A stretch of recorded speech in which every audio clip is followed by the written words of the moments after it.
How many moles and atoms, using Avogadro's number, are there in 5.78 times 10 to the 24th, that's a 24th, molecules of C2H6O? Let's start with moles. And let's start with the problem statement. 5.78 times 10 to the 24th molecules. And we can call these molecules because these have all nonmetals in them. And or formulas with all nonmetals are going to have covalent bonds between them. And not that we have to know what a covalent bond is right now, but what we do have to know is that there's no metals in here. And things that have metal cations, metal positive ions, are going to use the formula unit designation and not molecules. Hopefully that made sense. Let me work this problem, and then I see a question about going back and doing, actually we're going to use our calculator for this one, and we can go back and do that one too, but let me show you the calculator on this one. For this one, if we have this many molecules, for 6.022 times 10 to the 23rd molecules of C2H6O, so 6.022 times 10 to the 23rd of anything is equal to 1 mole of that substance. And so as far as finding moles, the setup is like this. And then to do the math, and this is good, let's get it up there, yep. See the whole calculator, all right. Well, I'm gonna cover up my number, but we know what it is. So this time it's gonna be 5.78 exponent 24, which means 5.78 times 10 to the 24th. Now I'm going to divide by 6.022 exponent 23rd, and I get 9.598 or 9.60 moles of C2H6O.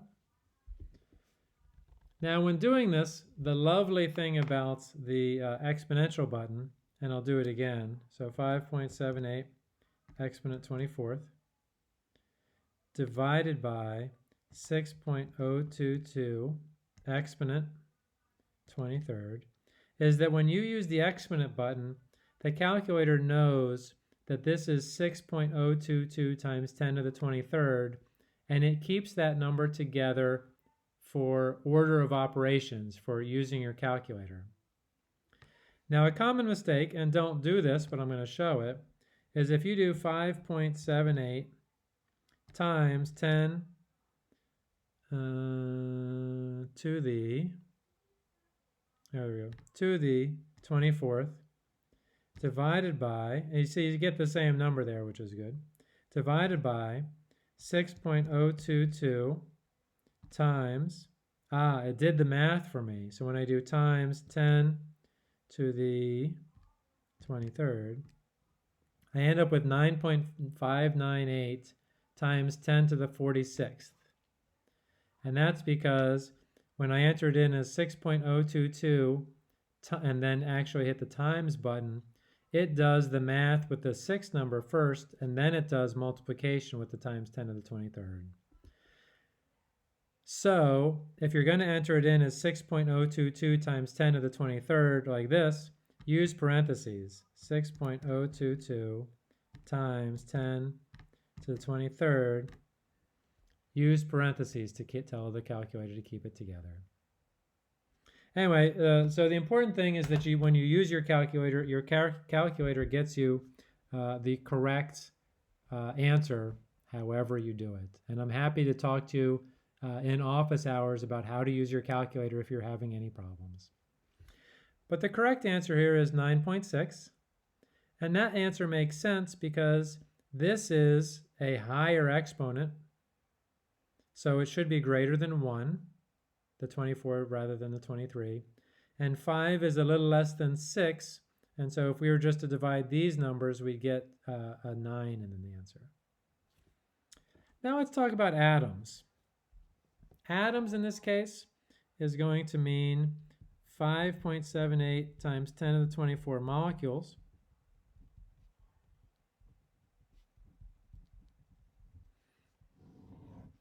And in order to get atoms, we need to decide how many atoms are in one molecule of C2H6O.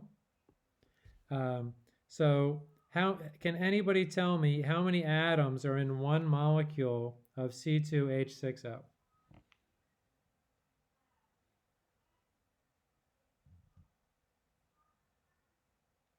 To do that, all you have to do is add up all the numbers for the carbons, hydrogens, and oxygens.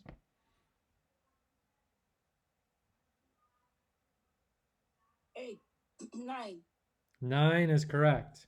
2 plus 6 plus 1, the 1 is implicit there, meaning it's not shown.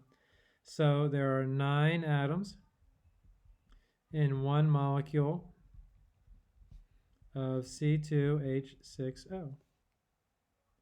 Perfect. Thank you. And then the number of atoms, we just multiply. 5.78 times 10 to the 24th times 9. And we get 5.20 times 10 to the 25th atoms.